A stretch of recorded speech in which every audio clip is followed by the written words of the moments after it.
Alrighty, so what is this? This is the model rocket. This is actually a project I did for a friend. I broke that one trying to see how far I could bend it. I found the point where it breaks, about 45 degrees, then it breaks. So more durable than I thought. And there's the other piece. But anyway, you can see it's all hollow. There's nothing in there. It's just one extrusion. That is over extruded to almost a 0.6 millimeter extrusion. So this is heavier than it needs to be, but these are going to be handled by children. So durable is good. Also, don't use, even though they're pretty, don't use glitter filaments, because glitter filaments by their nature have voids in them, and those voids are going to make them break a whole lot easier. In fact, if you could print these with PETG, that'd be great. That'd be nice and flexible. This friend, he does work with groups and clubs and 4-H groups and stuff like that, and he uses an E2X rocket. It's a little bit longer than this, actually. I made it shorter to conserve body tubes. But everything on this rocket is 3D printed except 2 pieces of tube. So the paper airframe is the paper airframe, and the motor mount tube inside is also a paper tube. That's Bill Sainden's metal foil lined motor tube, real nice heavy duty 24 millimeter. It's good. I like it. So the way this works is it's E2X. So you give a lift on the back here a little bit and pull back, and the fin dislodges from the slot. And it is literally an E2X fin, but optimized for 3D printing. So it actually prints sitting on the bed like this, and then it prints in vase mode up until it gets to here, and then it begins printing normally with perimeters and infill in order to make sure there's enough structural integrity for this part here. Plus, you can't vase mode print that part. The problem is I want to 3D print this without support, and I also want it cross-compatible with E2X parts. These tabs are the problem. Those are great for when you're doing a 2-piece injection mold like this. We have 2 halves of the mold, and there's your part. That works great for that. It doesn't work for 3D printing because that is a dead overhang. The only way I could maybe print this without support, actually, this might print like this. That might work. This might actually be able to print like this. I might have to try that because there are advantages to that. I'll get to that later. But anyway, it took a long time to refine this connector. Not because it was hard to make the connector, but it was hard to make the connector and the fin can cross-compatible with E2X parts. So I wanted to make sure E2X fins would fit my printed can, and my printed can would also accept E2X fins. And then these would also fit on E2X cans. The problem is that overhang. So what I did is I put a little 45-degree bevel underneath that edge there so that this could be printed with no support. And it works. This fits on here like this, and it locks in place. So to get it out, you actually have to lift up the tail a little bit. See how I'm lifting up the tail a little bit? Lift up the tail and push back, and then it dislodges. There you go. Dislodges from the slot and pops out. That's how I made it so it locks in place, and that's also how I made it E2X compatible. So this will work. Now, because this prints like this, the layer lines are this way, which means it can break. I had to bend it pretty far to break it, but it can break, like any part. But these print fast, like 20-25 minutes each, which for a 3D print is pretty quick, and I think I can get that down to like 15 minutes. I can make these pretty fast. Fin can is also all vase mode. You're going to see some warping here. That's because it was in a hot car. Yep, but still works. So it is tolerant to damage, and warping again here. That's all from being in a hot car. Because this is a single extrusion. Now, why make the part single extrusion? 1, it's lighter. 2, it's stronger, more flexible. So it has better toughness. Strength and toughness aren't the same thing. This is really strong. This is reasonably strong, but also tough. You can put a pretty decent tweak on that part without breaking it. So hitting the ground won't break the fins typically. And the nose cone is also 3D printed. The nose cone is also vase mode, so that is a single extrusion including those 3 tubes that you tie the shock cord to. On the rear of the model, the shock cord actually ties around one of the ribs. You can see there's the shock cord right there, going around the rib up to the other end, so no glue, which means this is completely serviceable. If you damage the tube, you can peel the tube off of here and put in a new tube in, and since that shock cord is just tied in place, you can snip it or untie it if you can reach it, but you can remove the shock cord and attach a new shock cord after you install a new tube. You know, that's all entirely possible with this. It's very serviceable. All the parts are replaceable, and they're cross-compatible with E2X parts. I use 1/4-inch lug nuts on everything. I got tired of, oh great, 3/8-inch rod, 1/8-inch launch lug, or 3/8-inch launch lug and 1/4-inch rod. I was like, screw it. Every rocket I make gets a 1/4-inch launch lug, so it fits no matter what. These are just simple hexagons. You can print them super duper fast. I just lop them on there with a little, you can see messiness here. I just lop them on there with some of the CA tire glue. That's got a rubber compound inside of the glue. That's what makes it black. It also means it's not brittle like regular CA, not nearly as brittle as regular CA. These 3D printed motor retentions. This one's fancy because I wanted it to be the same shape as the bottom of the tube, so it has a lot of extra plastic that it doesn't need. It's also got some pretty heavy knurling, easy for kids' hands to get a hold of, so it's easy for kids to manipulate. This just glues right onto the motor mount tube, and they thread in place, and this is all 3D printable, obviously, of course. I've used 3D printed motor retention up to K800s. I think it was a K880 or K800 or something like that. It was a nice sparky motor. I liked it. It was a short sparky motor, but you know, hey, I like sparky motors. Photographers love sparky motors, and I'm a photographer, so I like sparky motors. But so my normal retention is much more refined than this, much slimmer. And so I got to thinking, how far could I optimize this for 3D printing? Like, this fin can wasn't originally vase mode. This new model is vase mode printable. So that got me thinking, and I came up with something called the MRS. This is the Modular Rocket System. Oh, they're actually backwards there, but I can fix that. Looks like basically the same rocket, because the refinement that made this MRS isn't the design, it's the interface between the rocket and the fins. So you can see this is my more refined motor retention, but I still left that big chunk on there so it mates with the rocket nicely. It just looks nice from a kit perspective.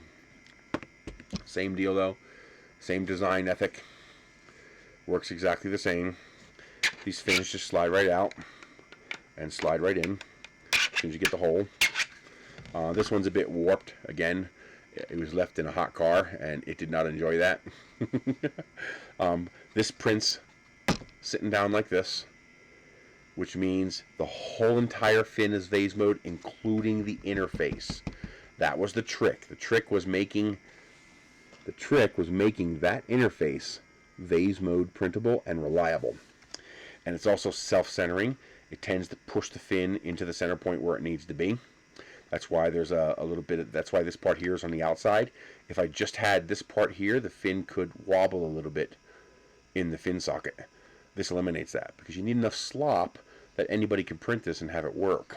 So this prints like this. The secondary benefit of that is that the layer lines go this way, which means this fin is very, very flexible. This particular filament is pretty brittle because of the glitter in it. But to give you an idea, you know, it is shockingly flexible. You can really torque these fins pretty good. I've had a couple where I torqued them and they popped right out of the sockets. It's flexible enough that sometimes they'll pop out of the sockets and not even break. And you can see they self-center. They center themselves. This one's also got a pretty healthy warp in it. There you go, from being out in the sun. But you can see here, you can see the slot that is vase mode printed into the design of the rocket.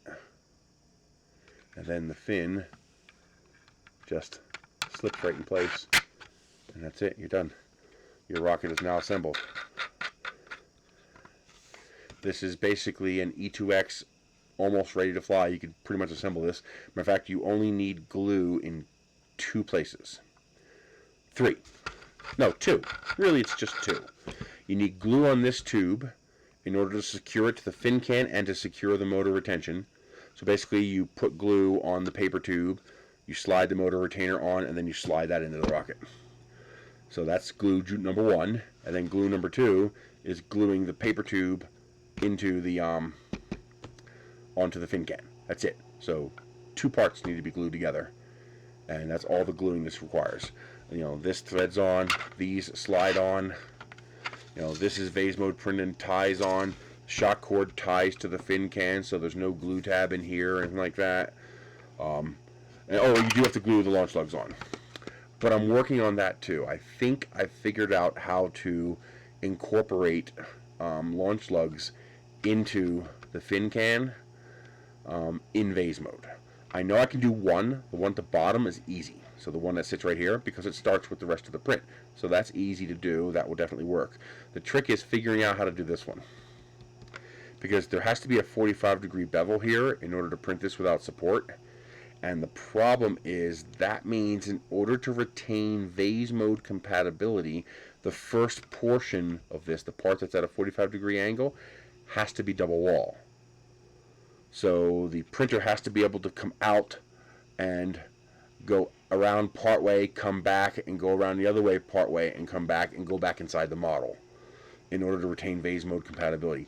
That gets complicated. That means, like, this here is a single extrusion.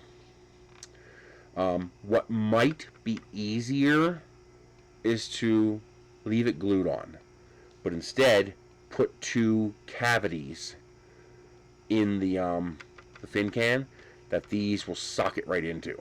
So drop a glue, launch lug into the socket. Drop a glue, launch lug into the socket. That would probably be the best way to do it. But I still want to, even though it's more complex, the magic of 3D printing is once I figure out the complex issue, like figuring out that shape, well, now it's just print, print, print, print, print, print, print. The printer can duplicate that 1,000,000 times perfectly every single time. Every fin I make, you know, they're all cross-compatible, you know, because the printer is capable. I can put it in backwards if I want. So if you want to have a forward swept fin, I mean, I have different attachments and accessories for this. I have a 12 fin unit, so you can go anywhere from 3 fins all the way up to 12 fins on this, just by printing a different file. And so if I could figure out how to integrate the launch lugs into the fin can, then I would never have to worry about it ever again, because it'll be part of the print now, and it will just work every time. Once you get it to work once, you've gotten it to work forever. So that's going to be the trick, is to do that. Hell, you can even see iteration on this.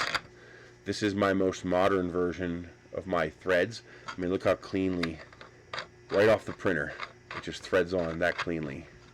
While this one, you can see the threads are not nearly so nice and ragged. This did not thread on. I had to sit here and go and work it on deeper and deeper and deeper and deeper until it threaded loosely. This one I finally figured out how to do threads right. You know, getting the tolerance gap proper. You can see they're squared off threads. It works so much better, and it prints so much more cleanly. But yeah, this just threads on with a finger. It's really, really nice. But that brings us to, can you do more advanced stuff with 3D printing? So one of the common things you're going to see is you're going to see people make, this is what I call using a 3D printer as a tool. Okay, so this is a hybrid rocket. Basically, the parts that if you bought an E2X kit, this is what you're going to get. You're going to get some plastic parts, and you're going to get some paper parts. You're using the paper parts where it makes the most sense to use paper. You know, this paper is not going to melt from the ejection charge. It's not going to melt if there's a Roman candle afterburn on a BP motor. You know, all these parts will be safe. The nose cone's safe is because it's going to get popped off when that happens, and the heat's not going to come back to here, so you don't have to worry about that. And the motor tube inside insulates the plastic more than long enough for any BP motor or composite motor you're going to fly.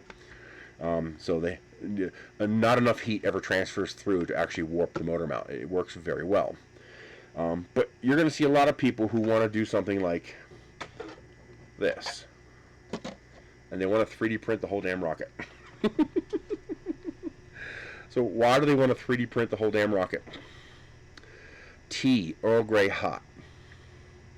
If you're any kind of a geek worth anything, You smiled when I said that, or you groaned when I said that. You know exactly what I'm talking about. Jean-Luc Picard on the Starship Enterprise ordered the replicator to make him some hot Earl Grey tea. Well, that's what these printers are. These printers are the infant stage of Star Trek replicators. And if you're a geek, that's freaking exciting to you. That's really freaking exciting to you. And of course, when people start out, they start out with no skills, of course, and so they make crude models. So their models tend to be very heavy with lots of plastic, take a long time to print. They're not optimized in any way, shape, or form. They're not efficient in any way, shape, or form. Well, this weighs 82 grams. If I remember right, 61 or 60 and 22, or is it 62 and 20? It's right about 82 grams for the whole thing. So this is all phase mode printed. This whole booster is one piece.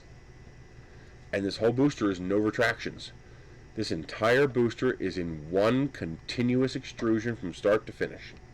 And this nose cone, except for the very tip, although in the Mark II version that doesn't apply anymore, is a single extrusion from start to finish, even though it has an inside and an outside surface. Not the inside and outside of one wall, but this actually has two walls. You can see there are actually two walls in there. Let's try to get that autofocus to work. There we go. See, there's two walls in there. And you notice there's ribs, which really add to the structural integrity and stiffness. So wait a minute, how do you do that with phase mode? Well, you have an entry point. So it prints the outside, and then it moves inside and it prints the inside. It moves back outside and prints the outside. Moves inside, prints the inside. Moves outside, prints the outside. So it's one continuous extrusion all the way up. How do you get the ribs? Well, the ribs are easy. When it gets to here, it moves out and then back in. When it gets to here, it moves out and back in. When it gets to here, it moves out and back in. It moves out just far enough for that rib from the inside to touch the outside wall, which of course it's molten plastic. It adheres instantly, and you're good to go. So with the exception of that little bit of top, you can see the infill at the top there. This entire nose cone is a single extrusion. And this is a single extrusion. There was no infill anywhere on this model. This whole thing is one single extrusion. So it is possible to make all 3D printed rockets light enough. You can see I actually got some pretty decent structure in there. I got double wall tube here, including a bevel at the neck that allows the nose cone bevel to seat right on top of it. This is the first prototype, so the nose cone's a little loose. The second prototype, I got rid of that. And then you can see inside here, it bevels again to a smaller diameter. That is the space for you to stick your paper 29mm motor tube. And as long as that motor tube comes up almost to the nose cone, and you just wrap your parachute around the tube and stick it on the sides, the heat will never get to the plastic. One thing you do have to be careful with, however, is that the nose cone is hollow. So you want to be careful that you don't blow your parachute right into the nose cone. I have had that happen. I eject the parachute, it ejects out of the rocket into the nose cone cavity, and it's tumble recovery. This would actually tumble recovery fine, it's so light. But yeah, you want to make sure. So basically just take some wadding and stuff it in there. You're not going to add any mass, because it's just, take a single piece of newspaper that big and just stick it in there. And that'll keep your parachute from going into your nose cone. Something else you can do, I haven't designed it into this yet, but I'll be putting those three, I'm probably going to use two. I'll put those two eye bolt connections for you to tie a shock cord. One thing that I do is I tie the shock cord with a tail left over, and I run that tail across and tie it to the other hole so that the shock cord forms a bridge across the gap. That'll help keep your parachute from going inside your nose cone. So here is another one I printed where I encountered some issues. First of all, the fit is much better. You see that fit is nice. More than tight enough to stop drag separation, nowhere near tight enough to keep it from being ejected when the ejection charge fires. Same interior design, except this one goes down to an 18mm motor mount tube. You can see those ribs, which is what gives it its structural support. So this is actually a reasonably rigid model, probably equivalent in strength to a paper tube, maybe a little stronger. Same deal. You would run that motor mount tube almost up to the nose cone, and then you'd wrap your parachute around the tube. This eliminates the need to insulate the inside of this tube from the heat, because the ejection charge is going to come out up here. So this part here will never get hot. So all you need is a single piece of 18mm motor tube, about that long, and you're done. So 82 grams plus whatever that tube weighs, plus whatever your laundry weighs. But that's one way you can do that. You can see it sits perfectly, no wobble, no wiggle. I'll line up those zipper lines just to amplify them a little bit. Oh, they almost are. There we go. There's that wedge line going all the way up. Now, I tried to print this at 0.24 layer height. 0.24 layer height, I'm sorry. 0.24 layer height to make it faster. Took about 30 minutes off the print, but it introduced a new problem. You can see my fins are warping. That's because they're hollow. And when they're hollow and wobbly, there's not much to stop them from getting pushed aside by the next filament line, and you end up with this little gentle curve. I can go back down to 0.2mm. These experienced very little wobble. They still have it, you can see it, but it's very, very gentle. Because of the shape of the fins having that diamond facet, they do have a little bit of structure, but not a lot.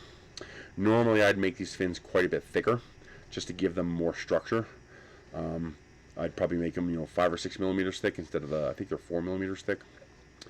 But I was trying to keep true to the original model.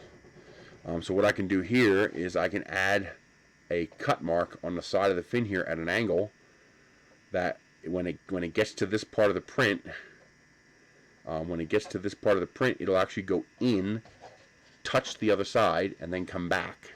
This way it's still vase mode, but you'll have a built-in structural rib inside the fin to help keep it straight. So that's pretty easy to add. I'll probably do that. That's basically it. This is an example of what you can do. Why do people do this? Well, because they can. I mean, you're giving a nerd, a geek, a science fiction aficionado a replicator.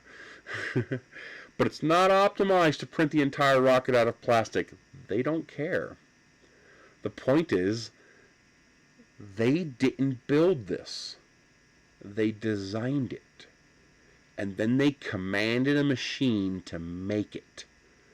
There's something magical about that. About what is essentially a replicator, or a fabricator would be a more correct word. But basically, it's a super infant level Star Trek replicator, and it's probably the best we're going to get in our lifetimes, and it's an exciting time to be alive. This technology is actually 30 years old, but it was locked down under controlling patents. That means the patents covered enough aspects of the technology that nobody could make a competing technology without infringing the patent. So we never heard of this technology. What was the company? Stratasys. This is for military and commercial projects, where they'd fabricate prototype parts. Those machines were, $100,000, and they had, $40,000 a year service contracts to service them. They had to use their build plates and their filament, everything. It was all locked down. But part of the reason for that was to make the machine reliable. As soon as those patents expired, these things littered the marketplace. And now we have our own fabricators. This is like a 6-year-old Ender 2. This is my first printer after my Wanhao Duplicator i3 and my MakerBot Mini. But this is my first printer where I got truly great results, and I've been using this printer since I have like 11 of these. I love these printers. But this one was printed on a CR6 SE. This one was printed on the Ender 2. It's getting long in the tooth. I gotta rewire it. The heater cartridge sometimes disconnects mid-print. I caught it when it was doing it on this one. You can actually see the line. Where's it at? Where's the fin? Yeah, right here. You can actually see the line right there where I caught it. Yeah, you can see it all the way around. where I caught it, it stopped extruding because the temperature went down to 160. So I just lowered the nozzle until it was in the model again and got the thermistor or the cartridge working again. Yeah, that's what you do. You know, I didn't want. I'd spent 2 hours waiting for that to print. I wasn't going to start it over again, so I made it work. And so I got to replace the heater cartridge wire. It's loose somewhere in the loom. I bend it and it comes back on again for a while. So I just got to repair it. 6 years is a pretty good run, I'd say. But yeah, there you go. This is what you can do. So instead of a 200, 250 gram model, here's an 80 gram model that will do the same thing. I mean, these fins aren't the stiffest in the world, although if I add that rib, it'll be very stiff. But more than stiff enough for an F15. An F15 is not a hard motor. That's a soft motor. That's enough for that. But even better would be what I'm going to do. 18, you can see here, 0.24 millimeter was a little too high. So delam there. So I can either go back down to 0.2 or also increase the angle of this piece here so the overhang is not so hard. This the second prototype, you learn these things as you push the envelope. You push, and you see where it breaks, and then you correct and fix until it doesn't break. But once you figure it out, you just keep hitting print, and it keeps making them. Is this rocket stable? I don't know. My internal rocket brain stability simulator tells me that's close. That's real close, and I haven't added the motor yet. With an F15 in there, that's going to be back here, and I would say that would not be stable. With an 18 millimeter motor, probably here, I'd say there's, it might be stable, maybe. It's going to be close. The easy solution is add a 5-inch segment to this. So print this segment as a separate 5-inch segment. It'll slot in place and the nose cone will fit on top. That'd be very easy to do. You take that and you take that and you put that on two ends of a tube. There you go. You just created your segment to go on there. Just chop it here and add that to the bottom. And that would give you your 5-inch extension, and that would be stable. But I'm not gonna, because I like this. The stubbiness of this design speaks to me. I like it. So I'll add 10 or 20 grams to the nose. That's probably going to be enough to make it stable. Spin it on a string, make sure, then go fly it. But I'll be flying this on B's and C's. This is actually a pretty good weight and drag for a B and C motor. It should go a few hundred feet up, so it won't go that high. I don't like my models going high. I'm 450 pounds and I'm 46 years old. I don't want to go chasing the goddamn thing. I like to lob them up a couple hundred feet and walk 30 feet out and pick them up off the ground. So I like low and slow. So I might even fatten these fins up to slow it down even more. It won't change the weight at all. The change in weight will be in milligrams because it's still going to be a hollow fin. They're just going to be farther apart, the two walls, because these are hollow. So I'll probably fatten the fins up a little bit in order to slow it down a little more, make it a little more draggy. And that'll also increase the angle of these diamond cuts that I put into the hexagon, which will help with structural integrity. Add a rib. And I can't really make this longer unless I print it on a different machine. This machine's limited to 220 millimeters, which is right about what this is. I could print it on a CR6 SE, and I could add 45 millimeters to the one's 220, and that one's 250, so I can add 30 more millimeters. So 30 millimeters would be about that much. I can add about that much if I print it on the other machine. So no point really. I'd rather have it be printable on all machines. So I'll leave it at 220 because that makes it compatible with more printers. But yeah, just put a little nose weight in it. Just take a little glob of clay like that and stick it in there. Check your balance.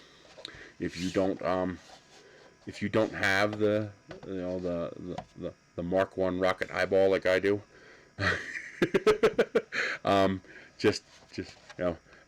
you could just make a cardboard cutout of this design flat. See where it balances. That's your approximate CP. Actually, that's worse than what your CP is because remember you have 6 fins. So your CP will be better than that. And then compare that with where it balances like this. Okay? Or get it ready. wet status. Get your motor in there. Get your laundry inside there. Get it ready to put on a launch pad. Then you tie a string to the nose and the tail, and you spin it. See if it's stable when you spin it around your head. If it tends to wander a little bit, that means you're near neutral stable. Add a little nose weight until it's arrow straight when you spin it around your head. But yeah, that's all. Or go out to the middle of nowhere and just light it and see what happens.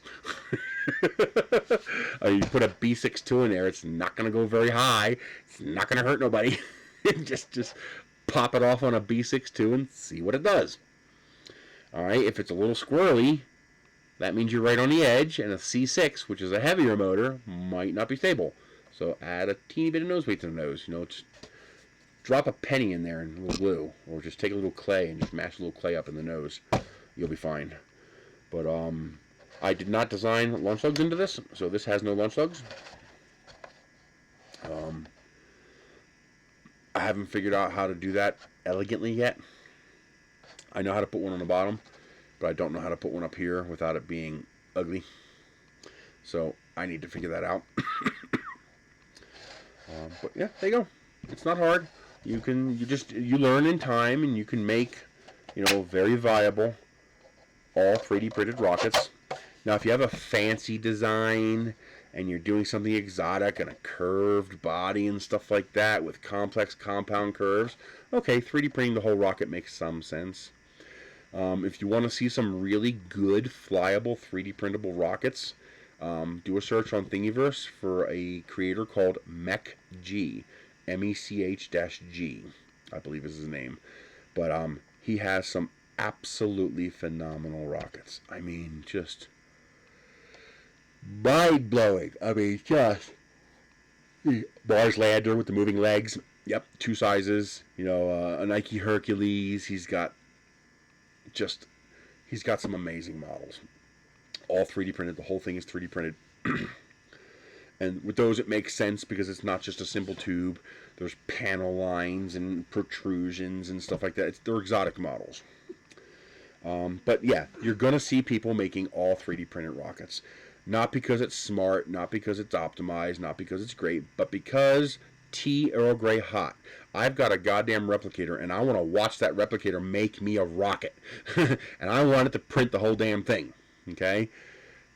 That fad will pass. They'll either get very good at it and make some very nice models, or they'll do what everybody else with a 3D printer does.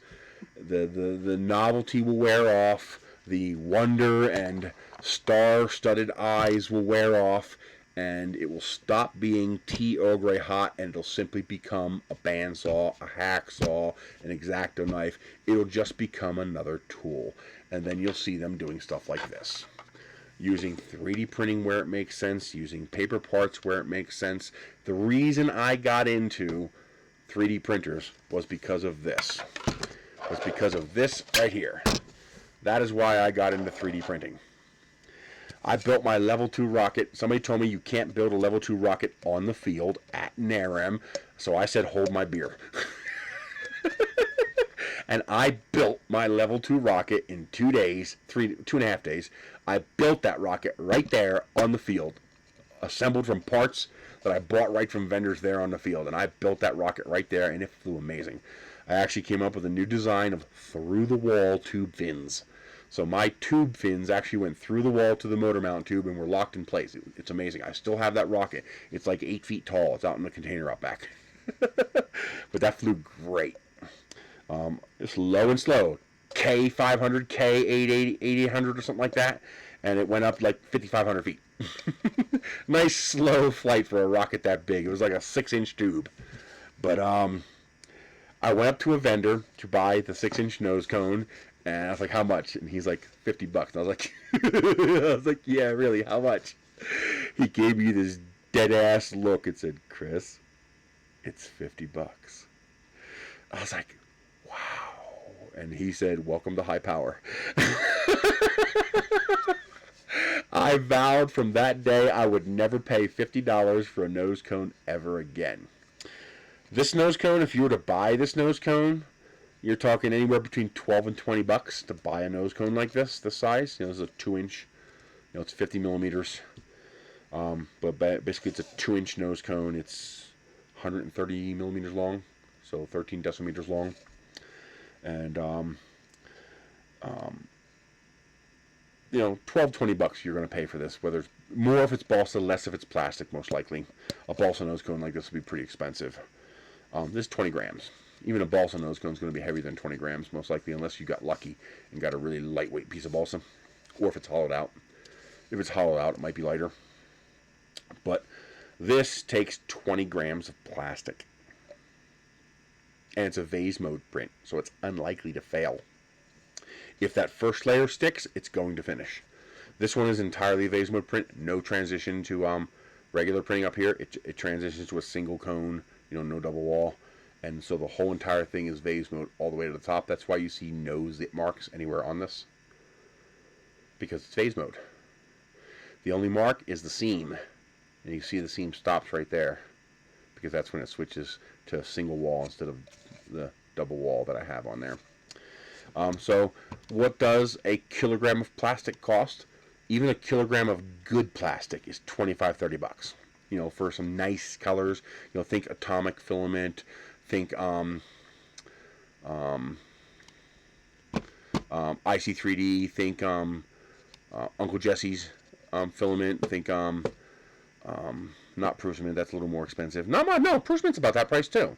So let's go high end, 30 bucks a kilogram. So that's 30 divided by 1,000. That is 3 cents per gram times 21 grams. This cost me 63 cents. And that's using one of the most expensive prices you can get for filament. This particular roll of filament, well, actually, this was given to me by the company. This is Blood Red by Snow Labs. I think it's Snow Labs. I think Snow Labs makes this filament. But I have filament that I paid $3 a kilogram for. I have filament that I paid $10 a kilogram for. If you paid $10 a kilogram, this nose cone's 21 cents. You can find a quarter on the ground, and that will pay for the filament and the electricity to run the printer. 25 cents. And you can customize this any way you want. And you wonder why people are attracted to 3D printers? Hello, I don't even need any goddamn glue. I can design the hold downs for the shock cord directly into the model itself. Alright, when you start doing that, everything changes. It just, any nose cone you want, any style you want, you could just, the limit is your ability to either find someone who can design it for you, or your ability to design it yourself. This was designed in Tinkercad or something like Fusion 360 or SolidWorks, which you can get Fusion 360 for free. It's got a pretty steep learning curve. You can get SolidWorks for 50 bucks a year under a hobbyist license. It's either 35 or 50 bucks a year. It's pretty cheap. They finally released a hobbyist license for it. So there's no excuse anymore. With a month of learning how to do CAD, you can design any damn thing you want. I mean, just the parts for these rockets pays for the printer. I made like 2 dozen rockets. And what do they cost? 25 bucks a piece from SDs? What's 25 times, the dozen rockets I made? That's 250 bucks. The printer was $79. I got it cheap. But even new, this printer was $199. You could buy the current Ender 2 for $160. You can get an Ender 3 on sale for $99. And it will make parts just as good. I mean, the sky's the limit. You could buy $15 rolls of filament off Amazon. That makes this cone 30 cents. A $15 roll of filament, is that true? 15 divided by 1,000 is 1.5 cents per gram times 21. Yeah, 31.5 cents. So even with a cheap prime shipped, you'll have it at your door either tomorrow or the next day, $15 roll of filament off Amazon, you can print this for 31 cents. I mean, it's all the parts for this rocket is $1 worth of plastic. The paper tube costs more than all the plastic.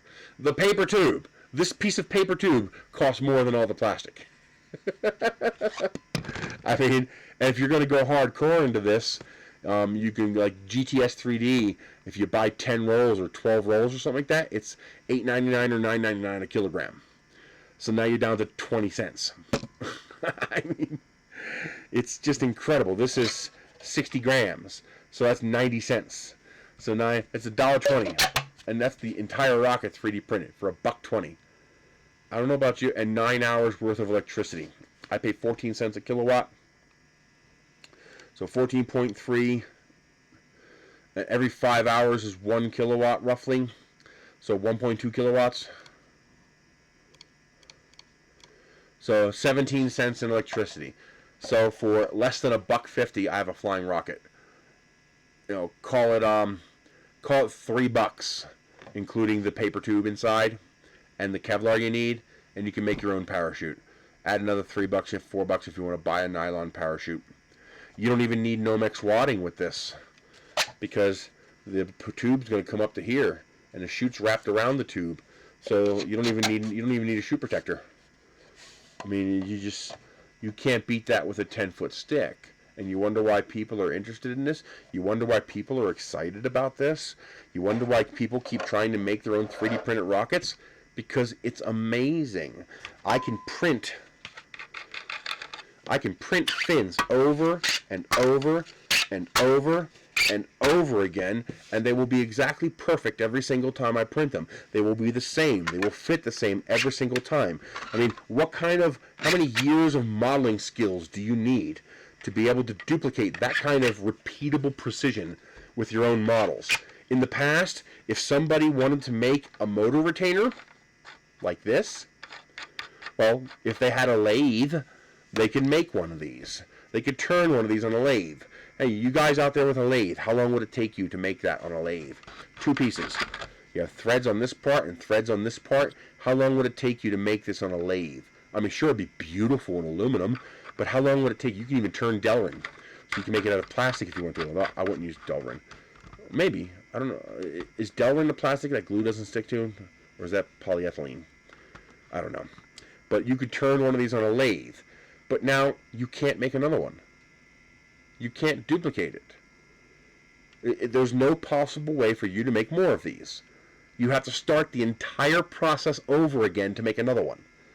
So when your buddy says he wants one, well, no, because you're not going to do the 3 hours of labor to make him one unless you pay something, unless you really like them, and you like turning stuff.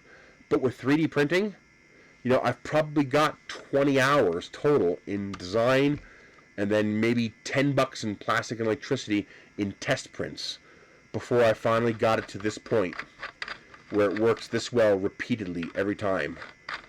But now here's the magic. I never, ever have to do it ever again.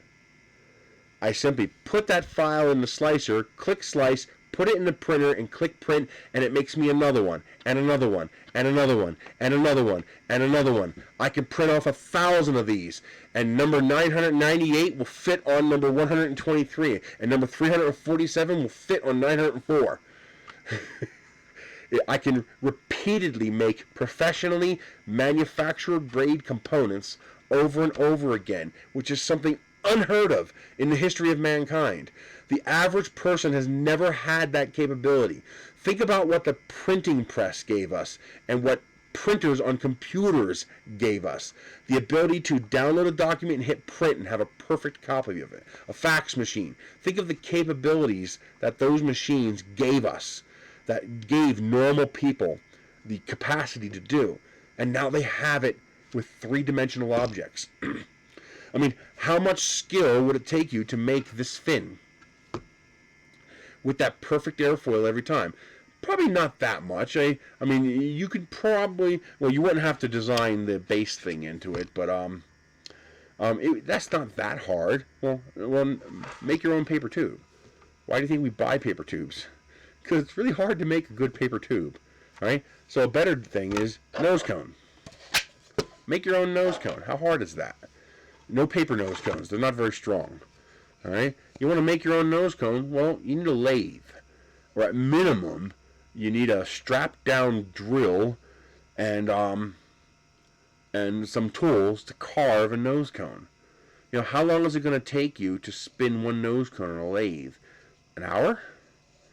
Assuming you have some competency in DIY skills. If you don't have competency in DIY skills, hopefully you don't lose a finger with your wife taking you to the hospital to reattach your finger. Because it got wrapped around the chuck of the drill while you're trying to lay the nose cone. It's going to take time. Years of skill is going to have to be acquired for you to be able to competently make a nose cone every time. And then when you want to make a second nose cone, you got to do it again and again and again. With a 3D printer, I just click print and it makes me another nose cone. I click print and it makes me another nose cone. I click print and it makes me another nose cone.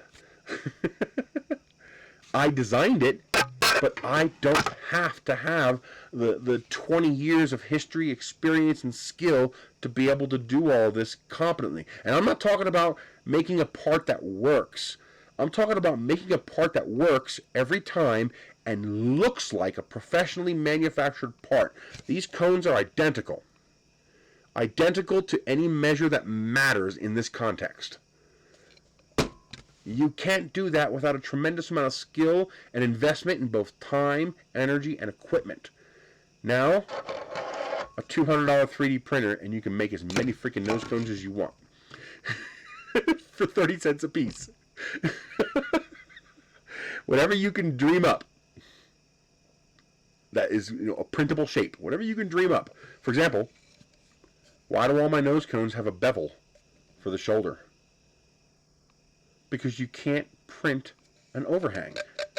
I can't make that a straight out line there. It's not possible without support. I'd have to print a whole bunch of support. It would take longer to print that support than to print the entire cone. So you just put a 45-degree bevel on there. Even paper tubes. It works fine. I hand cut that paper tube with an X-Acto knife. That's why it's rough. You can see the same thing. It has a little bevel right there on the tube. So that is one print. That's one continuous vase mode print. And it fits just fine on that paper tube. On this model, I was able to go even further. I was able to put a small bevel here, which allowed me to close this shape, by the way, which looks nice. So that gives it a really nice, clean, professional look. And then I can do something that we don't do on regular cones because it's a pain in the ass, but because it's a 3D printer doing all the work, it's easy to do. The bottom of my cone has a bevel.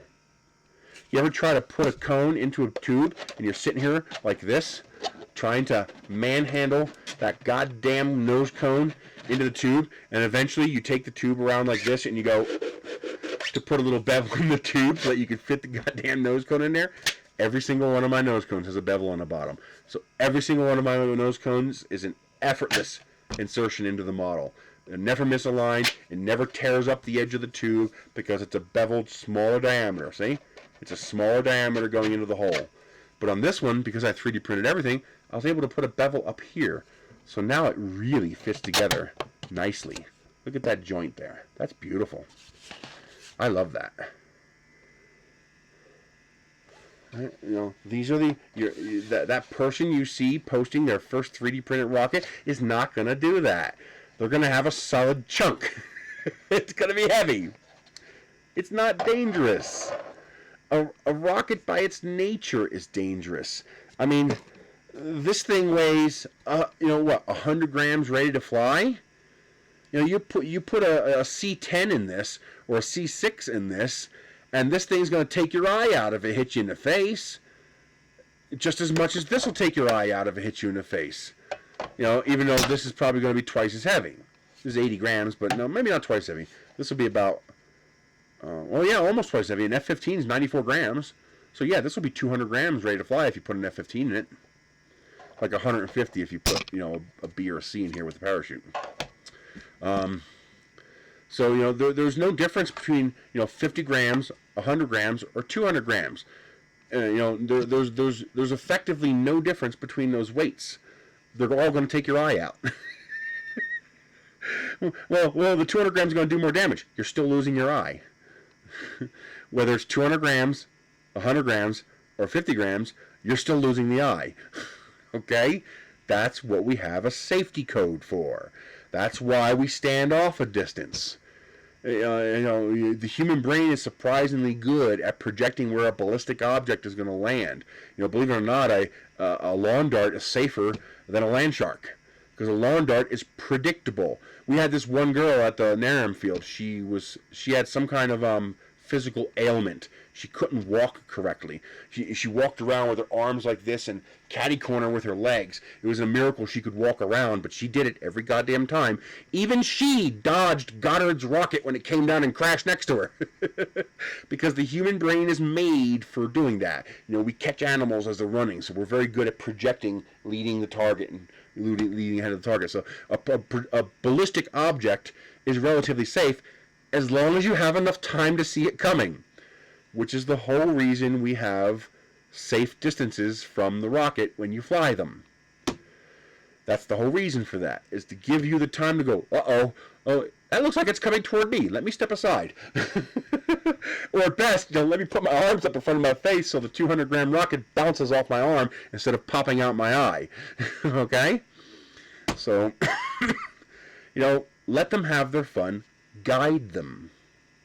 The fact that they're participating is a good thing. That means they're looking for advice, they're looking for help, they're looking for support. Guide them. Trust me, once they get better at 3D printing, that phase will go away, because they're going to realize, damn it, that rocket only went 500 feet up, his rocket went 1,000 feet up, and they're going to realize, well, I can optimize the design and make it lighter, and it'll go higher and faster and farther, which actually makes it more dangerous because it's going faster. But you get the point.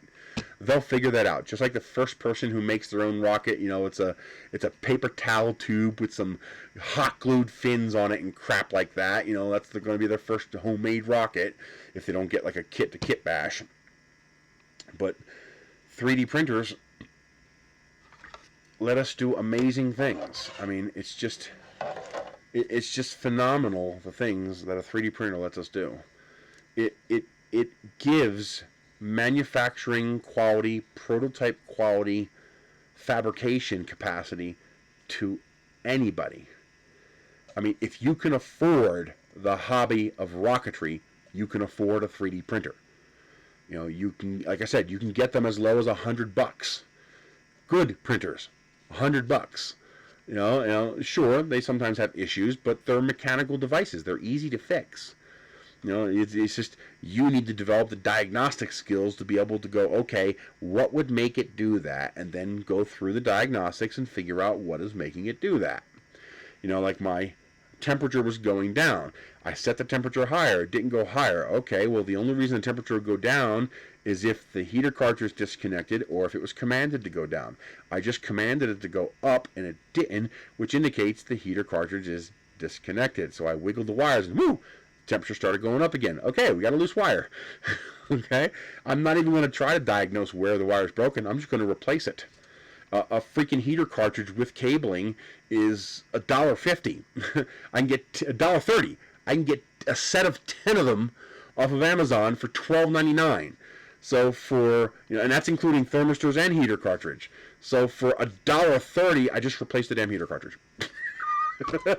I'm good for another 6 years. Okay? It's not a big deal. Encourage them. Help them. Don't be safety Nazis when it's not appropriate. Be nice. Have fun. Enjoy the fact that we have, primitive Star Trek level fabricator machines that allow us to do amazing things. I mean, I'm making replacement batteries for old gadgets. Gadgets that previously would get thrown away because this damn thing, which is a wonderfully useful gadget, takes a proprietary battery. And now I can make my own. It gets stuck in there. Yep, that little cable right there gets stuck.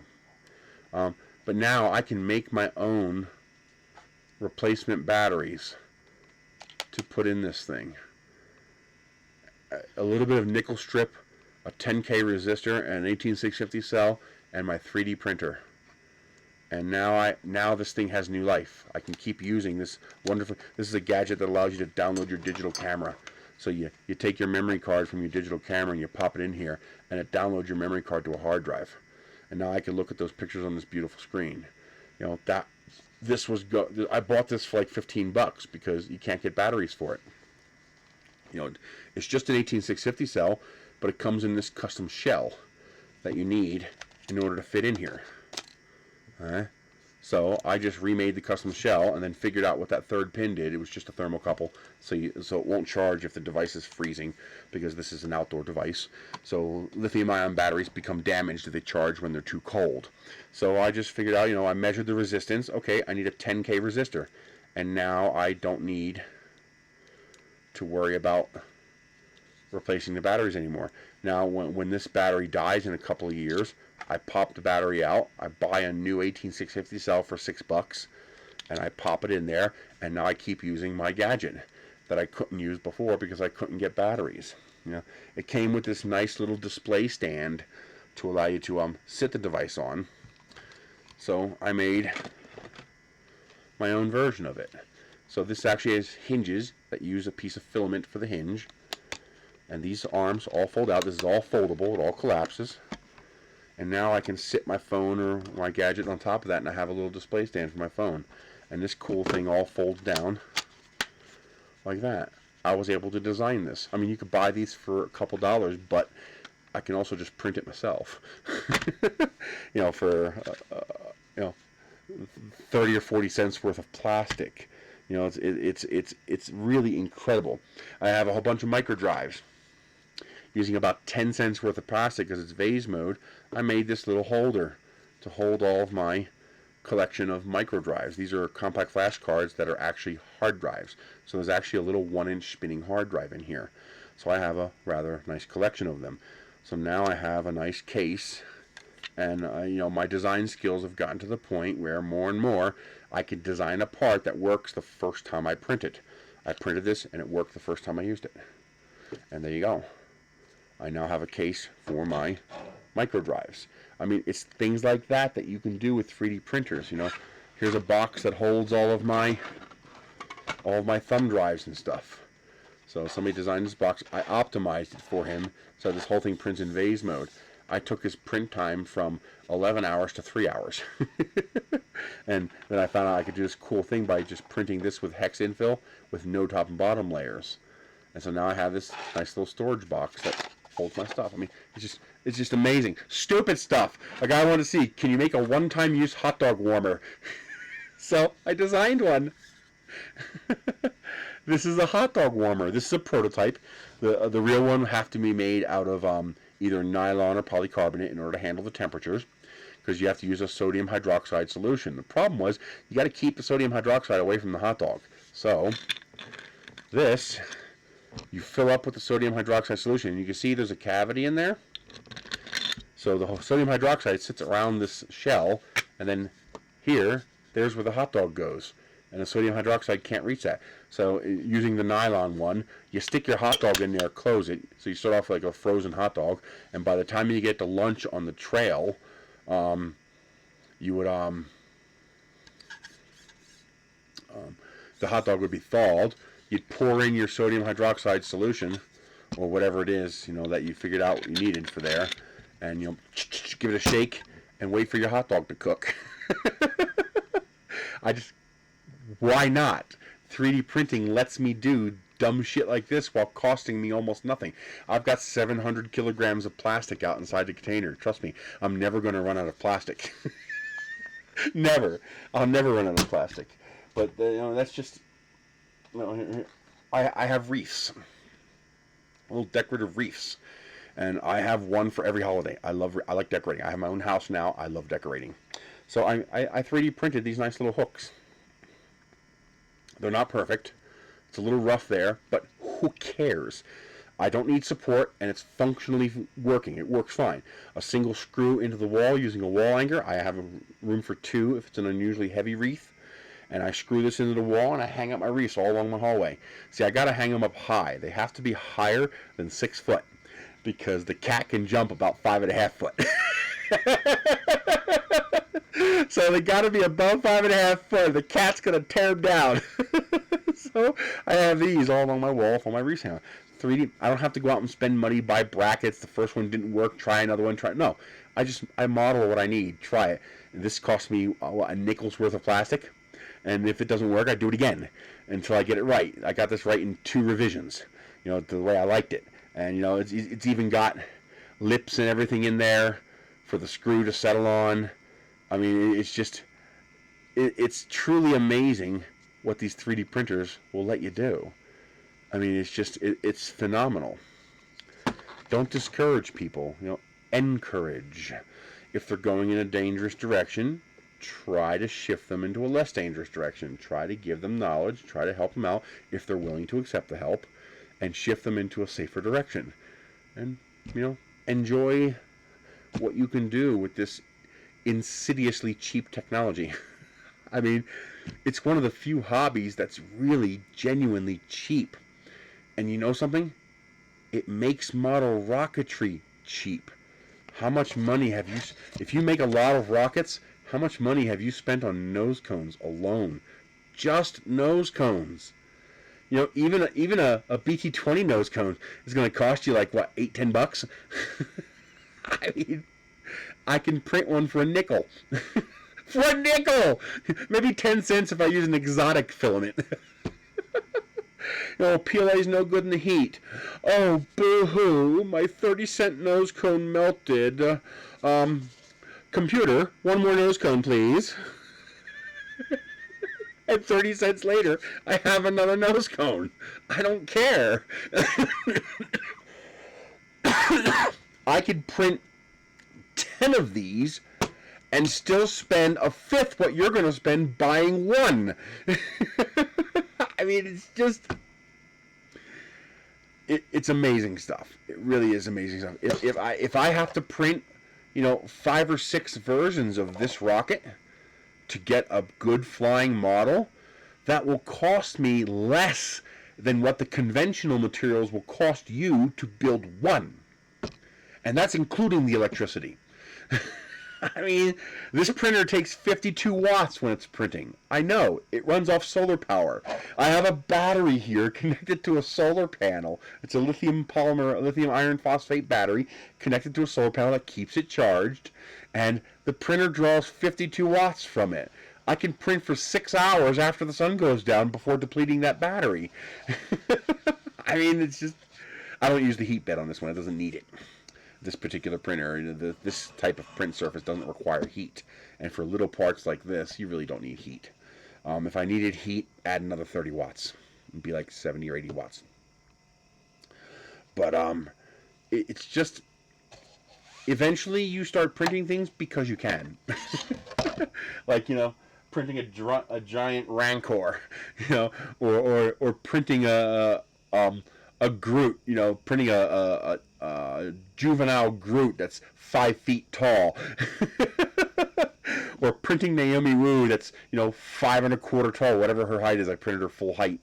It's just, I printed a 7 foot tall, the new rocket Elon Musk is working on, SpaceX, spaceship and super booster, or whatever it is, super heavy, or whatever it is, the new booster and the spaceship, or starship. I printed one 7 foot tall. It lasted a couple of weeks because I was vase mode, so it was one perimeter, so I wanted it to be fast and cheap, and I got that filament for like $3 a kilogram, so it cost me like, what, $2.50 to print it. So probably a little more than that. I still have Starship, but the booster's destroyed. But I put that on my table at Earth, so I had a 7 foot tall Starship with booster, with super heavy booster sitting on my table. It's just, you can do stupid fun stuff like that. It's interesting what you can do. Have fun with it. Don't be angry with people. Don't be safety Nazis. A 200-gram rocket on an F-15 is not that dangerous a rocket. But other people use the park. If there are people close enough to you for your rocket to threaten them, you're already violating the safety code. You're not supposed to have uninvolved people close enough to be endangered by the rockets. That's a different problem. That's not a heavy 3D printed rocket problem. That's a you're not following the rules problem. There's a reason hobby rocketry is one of the safest hobbies in the history of mankind. Skateboarding is more dangerous than hobby rocketry, objectively, for its entire history. And that's because we have a strict safety code we follow. It's not a draconian safety code. It's just you follow rote and practice. You know, you fly a rocket like this, you're 30 feet from the rocket. If there's anybody within range of that rocket, they shouldn't be there, or you shouldn't be there. Okay, that's why we fly off in secluded places far away from people, so that you don't have a 200-mile-an-hour rocket going through some unsuspecting person's head, or worse, their dog. Okay, that's what we do. Okay, you know, just have fun, enjoy the technology.